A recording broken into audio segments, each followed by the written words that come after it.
TGC Requiem here. Um, just I haven't been really recording anything. Um, in the past week, I really haven't had a chance to play much, but I had a pretty incredible ending, and so I thought I would just do a recap of this. The deck that I'm playing here is off to the right. It was a Temur Kiki combo, so it plays kind of like Temur Twin, um, with less reliance on Splinter Twin, obviously, because Splinter Twin's banned, and so you're only running two Kikis. I will note the Chandra Flamecaller was a Deceiver Exarch during the game that I recorded, and the Chandra Flamecaller in the sideboard was an Is It Static Caster. Um, this was just a great game. So we'll get this rolling here.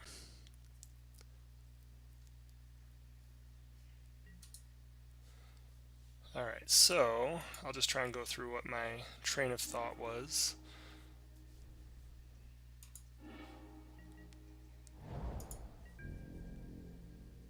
Alright, so didn't know we were playing yet. Had a little mixture of stuff. Hopefully the opponent doesn't go off too hard.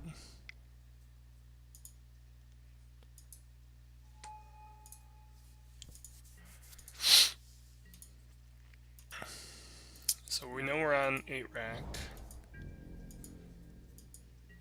So at this point we're just not doing anything. Considered maybe throwing Snapcaster here at end step, but I was hoping to use it against something. So I ended up actually, I think, discarding the Kiki and the Cryptic, yeah. Then the plan was to... Now, I will note, at this point, I was thinking about whether or not I wanted to jam Snapcaster here, followed by Tarmogoyf, and then start beating. But not knowing what he had in hand removal-wise, I decided not to, which, looking back, is probably the wrong choice.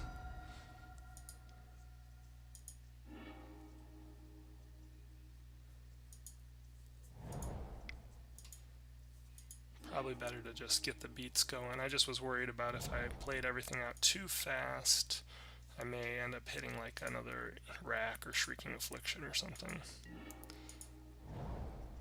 So then the Remand, I was happy to just hold Remand in hand because I figured he's going to try and cast something worthwhile. The next turn I could maybe cast Snapcaster and Tarmogoyf. He goes for a Lily, yeah. So then we Remand that. Get our 4th land, which is kind of what we were looking for. So at this point I figure I'm going to put a Snapcaster with Remand when he recasts Lily, but he goes for Wrenchmind. So I snap Remand that.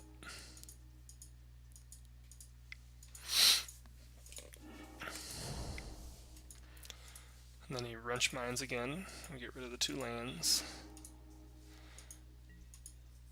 But now we have Snapcaster to protect our Tarmogoyf.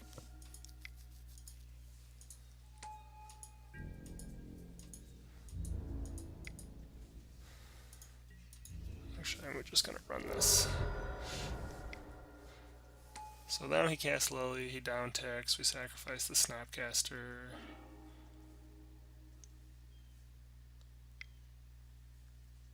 Kill the Lily, he throws down the Shrieking Affliction and rack. We have a 5-6 Goyf, so we think we might have the ability to race him a little bit. But we're going to take a lot of damage here off rack and Shrieking Affliction. And then I kill the Blink Moth, draw a card, but that doesn't matter. That puts me down to 0. So we lose. And so that was the end of the game 1. So again, I think earlier in the game I probably could have done a Snapcaster at the end of the first turn and started trying to get the beats down. Then I would have been able to play Tarmogoyf Remand, or Remand, held up Remand with another turn of attacks. Again, it probably doesn't make a difference. I think we were just dead either way, but wasn't necessarily the greatest keep either for the deck we played. So then we adjusted the sideboard a little bit.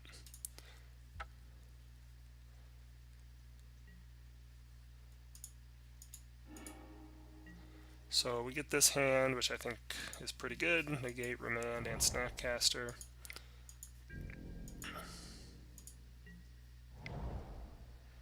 He Inquisitions the Snapcaster.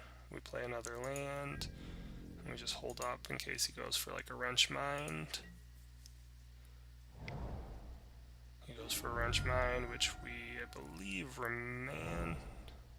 It's possible we negated this. I can't recall. Yeah, remand. Alright, so now we have Bounding Crisis, and we actually feel like we have a chance to kind of beat down. He Thought Seizes, takes the negate, then Inquisitions to take the Tarmogoyf. And then we end step in a Bounding Crisis. And then we attack, holding up Spell Snare and another Crisis. Now, I did not cast the Wooded or play the Wooded Foothills there because I wanted to have extra cards in hand. It was a decision to not play it, not a misstep. I'm sure most people who are watching this already know this, but against 8-Rack, the way they kill you is to usually lock you out of being able to attack, and then they make you discard enough cards that you take damage off the enchantments, Shrieking Affliction, and the rack. And so when you take damage based on having few cards in hand. And so again, I didn't need the Wooded Foothills at that time, and so I held it up thinking I could either Spell Snare or Bounding Crisis. So then he actually ends up casting Wrench Mind, I believe, or Smallpox, right? So we Spell Snare that. We don't get to cast Bounding Crisis. And we have a Remand. Again, we held the mana in. We remand it. He can't cast it because he only has one swamp. Then he throws down an Ensnaring Bridge. Now, the Ensnaring Bridge becomes a problem, and because of the Ensnaring Bridge and drawing an extra land, I do in fact play an extra land at that point. Again, 3 is kind of the key number. As long as you have 3 cards in hand, you're okay. Now, I know he's going to make me discard some of these cards, and that's okay. But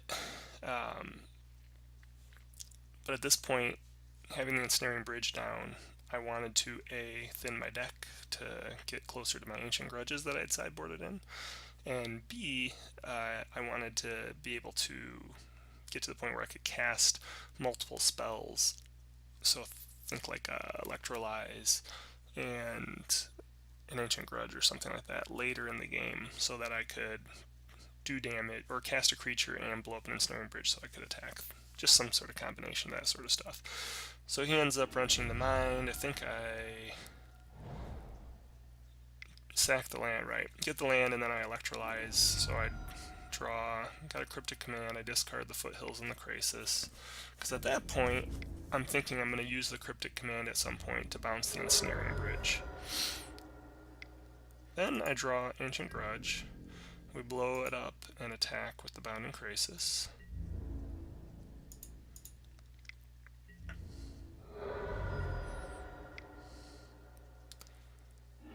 Then he Death Marks, which really puts a damper on that because at that point I have no real way to deal with him. Now I think I do end up blowing up his Ink Moth or his Blink Moth here because he kind of goes all in on pumping it, and so I think I Ancient Grudge it to destroy that to buy myself some time, but I might have waited another turn or so. I'm ahead in the race. He has essentially 4 attack phases of doing this before he even gets to an equal board state in terms of health, and even that's not technically equal. So I just hold up for I think the moment. I don't think I actually do kill it yet. Yep, I do. Okay, so I killed it there to buy myself even more time is what I ended up doing. Again, don't need to play this, just trying to buy time. We actually have Cryptic Command. He plays a Cathedral of War, which gives Exalted, so that kind of offsets the play I had made. But again, we have time. Let him attack in.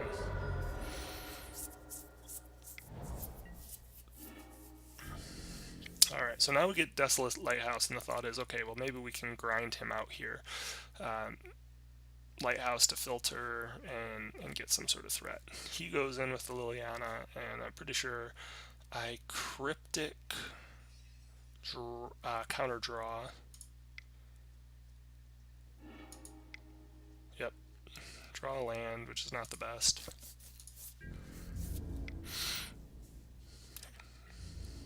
I think I draw a Snapcaster next, yeah.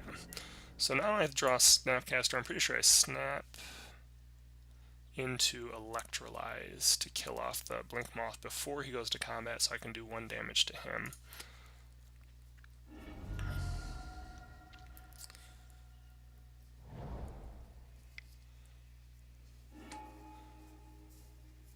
So I do 1 to the Ink Moth, 1 to my opponent, and then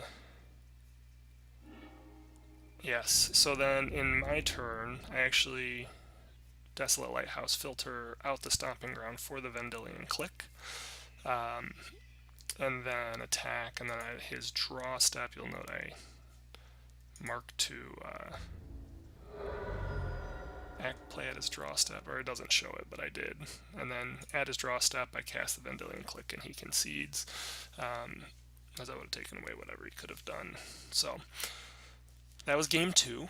I made a couple more tweaks for game 3. Sideboard wise, I know I definitely brought in the 3rd Ancient Grudge. I'd only brought 2 in before, and otherwise I just kind of tweaked the deck. I did pull out Kiki-Jiki for reference. I just figured with Ensnaring Bridge there's a real chance that just never happens. So, plus it's kind of like a resource battle anyway, and so I figured I didn't want to have to deal with trying to get all that. I believe I keep this hand, so my thought here is, even though he's on the play, this gives me some delay power. Starting with turn 3, if he were going to go into any of his big spells, I can buy myself some time. Plus I'm on the draw, so I'm going to draw a card, and I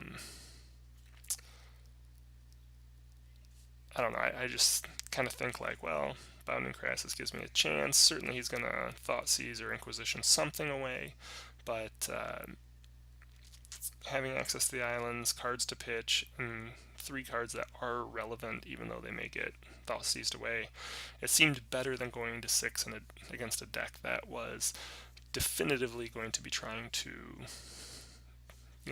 take cards out of my hand. So I think he leads off with like a Thoughtseize or something. Takes the... Okay, no, he actually played a tap land, which was a positive, so that bought me 1 extra turn. Yep, so then he Thoughtseizes away a Remand, I believe. No, the Krasis, okay. And then Inquisition's a Remand. So then I just go get a Breeding Pool.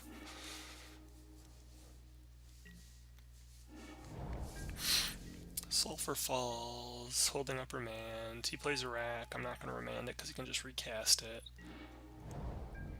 I do want to note, for those who are watching, we're on turn 4. So I've drawn 3 lands. That is all I have drawn so far.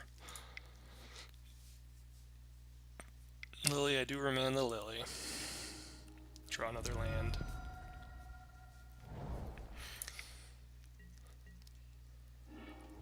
Draw another land. Alright, so let's pause for a second. So he has Lily and the Rack on the board, and I have no action whatsoever. We are very close to being locked out at this point. All he needs is an Ensnaring Bridge, really. I finally draw a Tarmogoyf. So I consider playing the Tarmogoyf there, but then I'm like, well, Lily's just going to make me sacrifice it. There's really no value in doing that. So I'm kind of holding Tarmogoyf at this point, waiting for a second creature. And that way I can cast 2 creatures and sacrifice the weakest, and ideally then, in the same token, attack Liliana and kill her in the same turn. And then he drops Ensnaring Bridge. So we're pretty much locked out. At this point, go to discard a card, I discard an island. I am of the mind that I did bring in Keranos, and I thought maybe maybe if I draw Keranos right now, I will be able to play Keranos, and with the card advantage, even though if I end up sacking a bunch of lands to keep Keranos alive, the card advantage from Keranos may, and this is sacking a bunch of lands due to an ultimated Liliana, but my thought is that the Keranos could give me enough card advantage and direct damage to get past the ensnaring bridge that maybe there's a small chance I could eke it out. And so that's what we're playing to right here versus the concede to basically a lock. Because really, again, what are we going to do? Cast a Tarmogoyf and have it immediately die to Lily, and it can't attack anyway. So, anywho, that's where we're at. I think I draw another land, possibly. I'm trying to think where we are.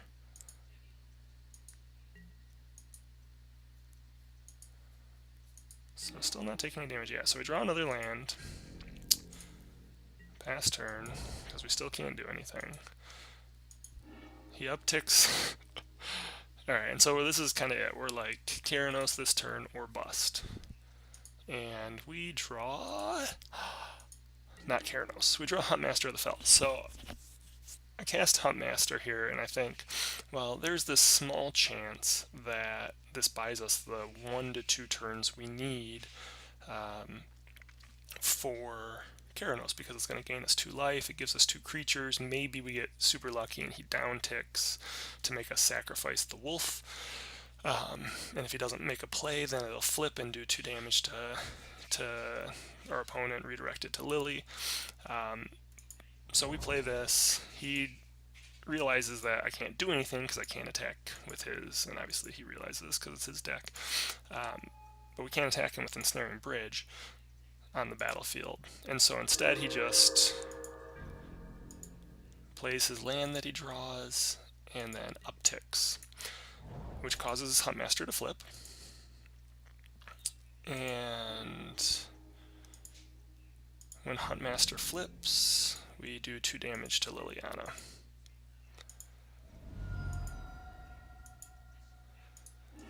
Knock her down to 5.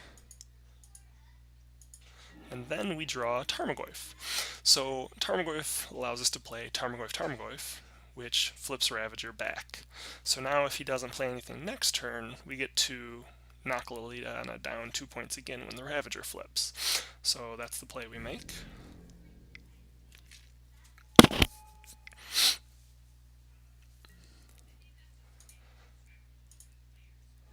So we get another wolf token. Again, draws another land, upticks, gets to 6, but the Huntmaster flip puts Liliana back down to 4.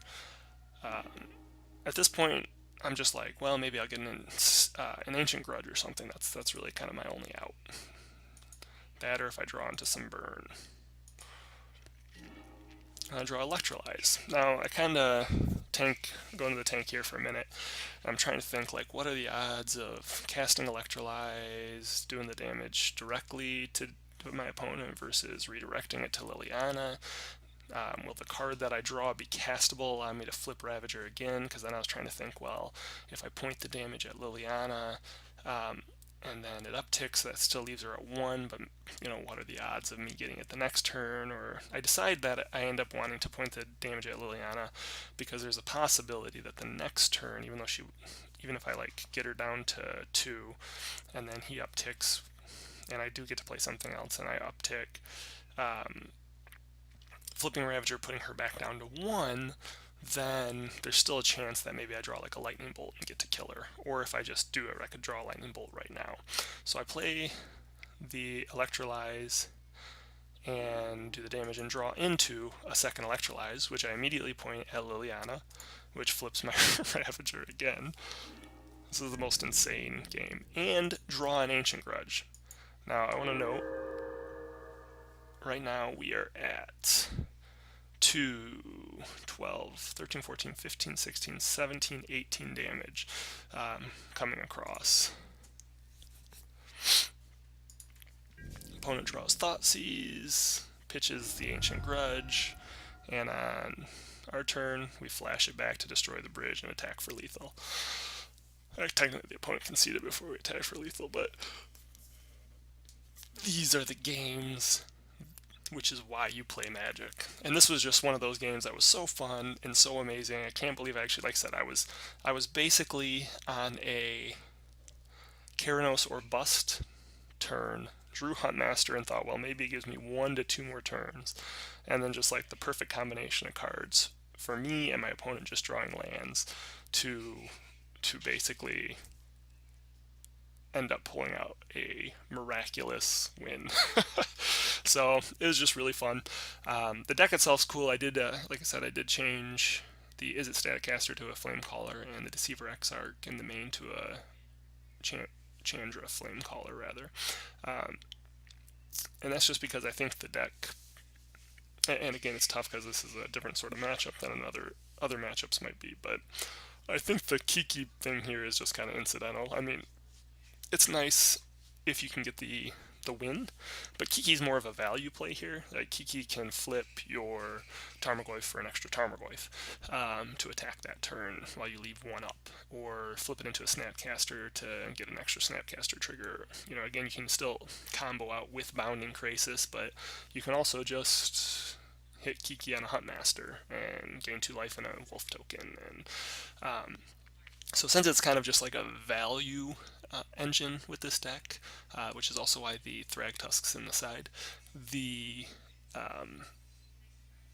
Chandra Flamecaller just seems like it's a good kind of control finisher, top-end finisher. You can do a low-end board wipe, you know, you can use it for card advantage, similar to, I don't know if it's card advantage, it's card advantage, but similar to Desolate Lighthouse, you can filter with card advantage for that. And then you can also again just spit out those 3/1s and attack or block with them. So anywho, this is a deck I'll be playing a little bit of over the next couple weeks. It's something that intrigues me, and obviously I'll be playing a variety of stuff. Now that GP Detroit is over, I will kind of just be playing a variety of stuff. Probably going to play quite a bit of Legacy Elves over the next few weeks as well, because until the ban goes on, I'm not too interested in delving into Modern, because I don't really know what's going to happen, and there's not a ton of value in practicing too intently.